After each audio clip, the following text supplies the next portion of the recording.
குத்தம் சொல்ல.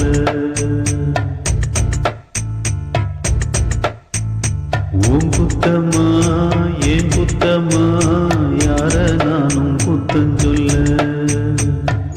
பச்சை பசும் சோலையிலே